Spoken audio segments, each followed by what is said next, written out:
I'm a citizen witnessing an increasingly challenging world, and also a mother of potentially future university students. I'm a higher education professor.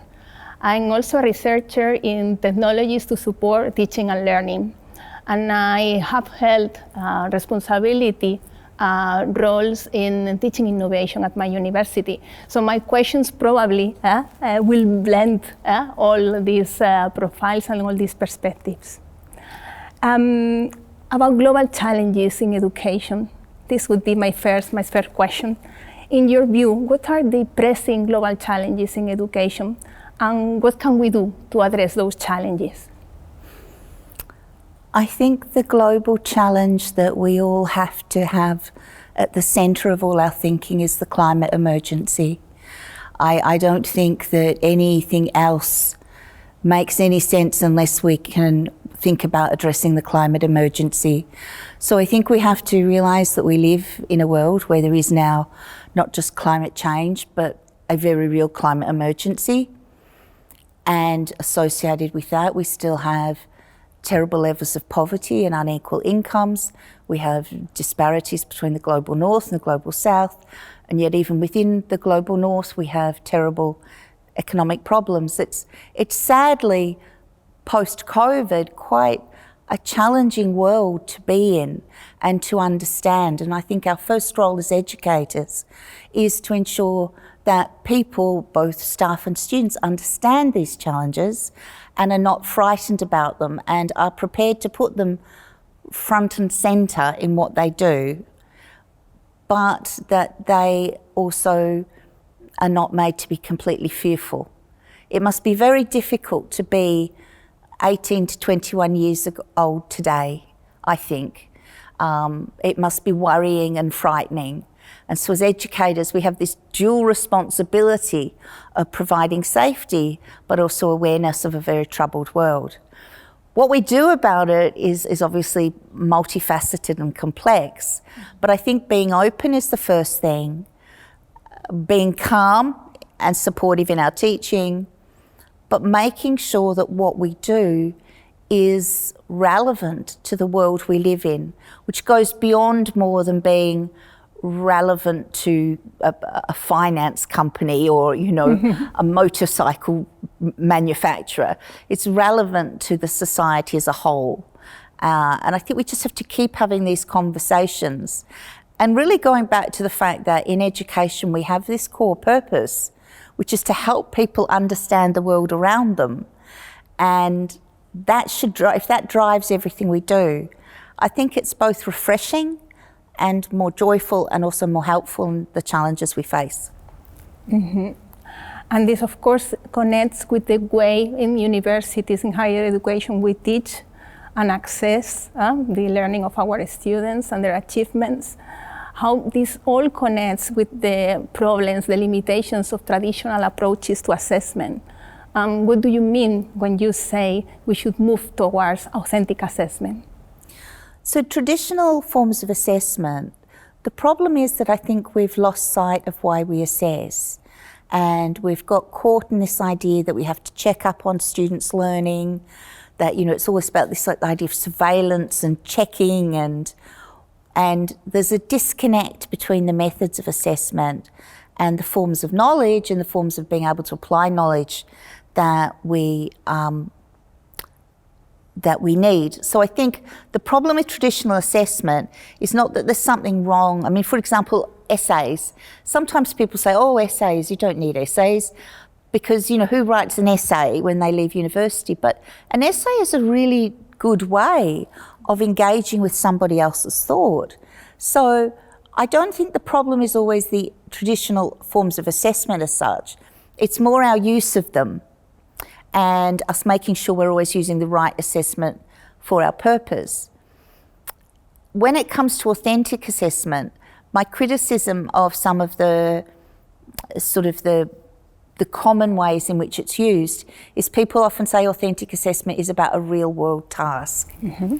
And then they can very quickly conflate the real world with the world of work. And even though the world of work is very important to our students and their future well-being, it's terrible to make them feel that that's all there is, that it should consume their entire life. We have to be thinking about society as a whole, and also not this idea that there's a real world that's external to students, because they are very much part of a real world now, and we need to acknowledge that and acknowledge that they don't just have to accept the world. So authentic assessment can't just be doing the tasks that are already being done, because they're the tasks that are leading to overproduction, overconsumption, greenhouse gases, all the different environmental problems which are so closely associated with issues of disparities of wealth and so forth, because the poorer suffer more and so on. So we need to be not just doing a task, learning how to build a bridge, but learning how to build a bridge that is really helpful to the community it serves, not just one that uses all the best tricks of the engineering trade. I don't mean to just talk about engineers, but other things. Sometimes we get so absorbed with the cleverness of the knowledge that we can forget what its purpose is. And I think in this way we can move to a more transformational approach to education, one that's less embedded in just reinforcing the status quo. Because to go back to your first question, in a world of such a climate emergency, we're in deep trouble if we stay with the status quo. So I think authentic assessment has to connect to these issues of who the student really is as a person, the global challenges we face, and how the student navigates their place in that world. It seems to me to be the really important thing, and that we miss that at the moment in assessment because it is so much about compliance, passing, getting a mark, and that sort of thing. And we know from research that assessment can shape or does shape how a student learns. So we're missing an opportunity if we aren't doing more to use assessment to further the goals that we know we need. Mm-hmm.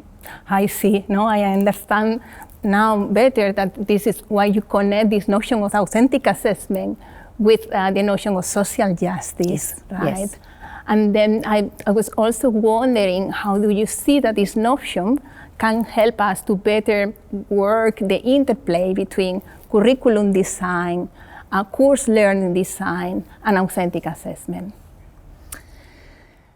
So I think what I see as necessary is really a true realisation of the potential of what we were told by assessment for learning. So we still have a lot of assessment scholars, myself included, who are writing articles about how assessment shapes learning.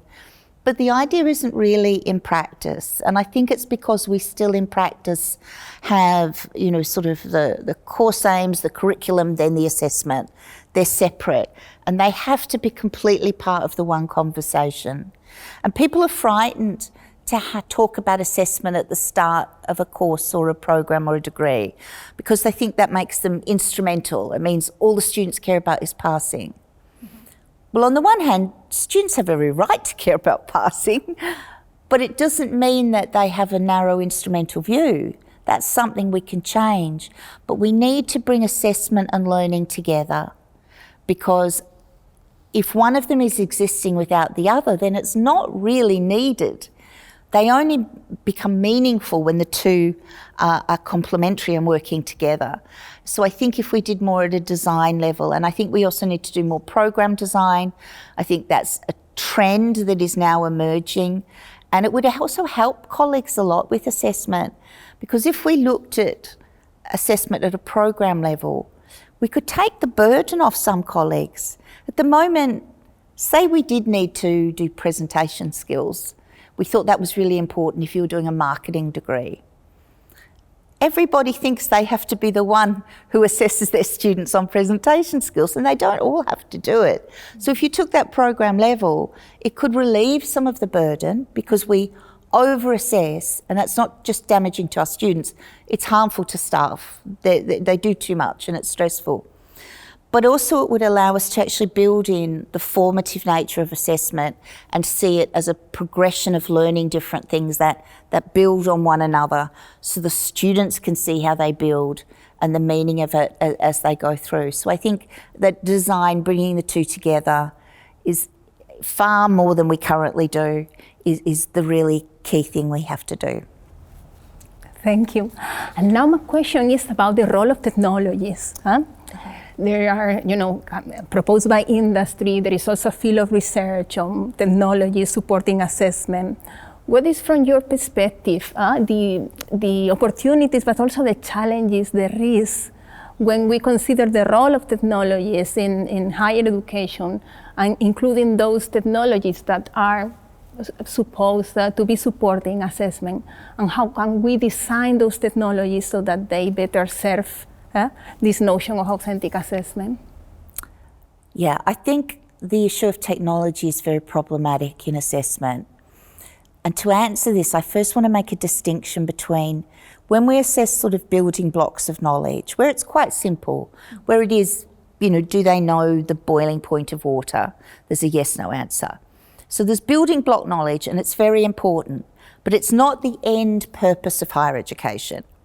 So there's a big difference between building block knowledge, where you do have yes/no answers, and further along, where assessment is always about, firstly, the students engaging with the minds of others, understanding previous research, understanding what's in the textbook or whatever, and us engaging with their work and making a judgment about it.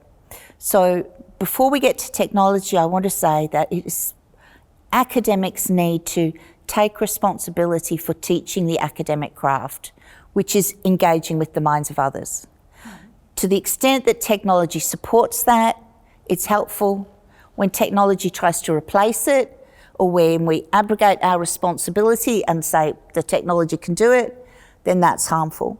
So I think we've seen that. I think things like the big so-called plagiarism detector softwares, I think, have been hugely damaging, because people can say, well, I don't have to worry about academic integrity.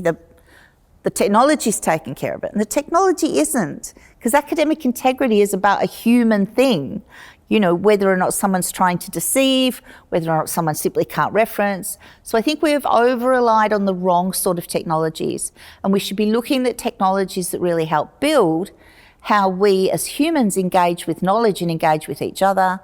Enormous opportunities for collaborative work, and distance learning and engaging more diverse cohorts of people. There's a lot of possibilities for technology, but we've tended in the assessment field to often use it in a fairly negative way. Let's use it to catch so-called plagiarism. Let's use it for proctoring exams, for surveillance of people when they're in their own home. And we should not want to replace human judgment about human engagement with knowledge. And that's the sort of boundary. And I think the problem as with a lot of assessment things, we bring in all this new technology and we add it in layers, and we never go back to the foundations. Why are we assessing? What is our real purpose? So it has to be demand driven. I'm afraid I far too often get offered technical solutions to problems I don't have. So what I want are solutions to the problems I really have, and again, it always goes back to that, being able to encourage more diverse and meaningful engagement with knowledge, collaboration with knowledge, and a sense of the purpose of what we're doing. So it has to be a complementary. If we try and use it to replace parts of what we do, I think we will find that difficult in the long run. And it certainly won't help us address the global challenges we began with. My question now moves to understanding the barriers for change, the resistance for change, and how we can navigate this resistance. Because changes in higher education are difficult in general, but I think especially when it comes to changing the way we assess our students, the assessment, this can trigger resistance of faculty, professors, the administration, even the students. What can we do to navigate those challenges, this resistance to change? The first thing is to accept that the fact that there will be resistance doesn't mean we stop trying for change. You know, there is no perfect world where there won't be resistance to change for all sorts of reasons. Some people are just bad-tempered and don't like things being different. But a lot of people, far more often, people are fearful because they're already under stress in their working, or they're just unsure of the meaning. I think you have to take people with you with assessment change, but you do also have to have a vision of where you want to be, of what the real purpose of assessment is and what you could possibly do in your institution differently, how you could change the culture of assessment. But we get there by lots of little small stages that individual academics find those moments where actually they could change something. The institution has to make change and innovate and genuine innovation easier. People need to speak differently about assessment. So the first time I was in a large meeting with very senior people and they were having a serious discussion about assessment problems, and I said, the problem with assessment is we've lost the joy. And I got all these sniggers and laughter as if, well, what a stupid thing to say. Because of course they were sort of embarrassed because nobody talks about assessment and joy. Well, actually they do a little bit more increasingly now, and it's important. So we have a responsibility, a very little easy thing everyone can do is just to talk about things differently in committees and meetings and whatever. But some barriers are real. The first thing is to distinguish real barriers from pretend barriers. And why do some people want pretend barriers? Why do they say, I'm not allowed to change when they can? But we should also look at where the opportunities already exist. So earlier today I was talking with one of your colleagues who reminded me that in the Bologna Agreement there's a thing about how much self-assessment students should be doing. And he said, nobody's doing that much self-assessment. So we can have this dialogue between what the rules are already enabling us to do and what our aspirations are. So I'm a great one for looking for opportunities and knowing that change won't be perfect. We're not going to create some ideal world, but we could make things better in a number of ways. And so we look for those opportunities and we look for allies. So when we talk differently, you have to have allies who are in that committee and say, it's not silly to talk about joy, or it's not silly to mention we could do more self-assessment, or it's not silly to question exams. You know, if you've got a little bit of backup, you can slowly change the conversation most of the time, because most people are not meaning to perpetuate an unjust system or an ineffective. They're set in their ways, they're frightened, they're tired. So it takes a lot of just keeping on going. But if you lose the aspiration, you've lost the battle. That's my view. Aspiration and building consensus through Yes. conversations. Yes, exactly. That's a very nice message. Now, I want to know about your personal or professional journey while reflecting about the things we are discussing today, while doing research around authentic assessment. What has been your main learning, your main takeaway throughout these years? Like a lot of people, I got into firstly educational research and assessment research sort of by accident. I never used to focus on assessment if we go back 20 years or so. I was lucky enough to work with Professor Di Hounsell, who was really one of the first scholars to ever talk about feedback and assessment and feedback and to make it such an important area of inquiry. So I got into it by accident, but I also always had a commitment to social justice. And then it was simply one day I sat and I saw the link. I saw the link that there's all this stuff about assessment that shapes learning, there's all this stuff about social justice, well there's not that much, but no one's actually seeing, well, if assessment's going to shape how students learn and we care about the world around us, we should be doing more here. If you ask me the one thing I've learned, It's to have a little bit of internal courage in your own beliefs. So when I first started writing about assessment for social justice and the idea that we needed to have more trust and honesty, some of the, if you could call, the established assessment research community thought I was quite odd.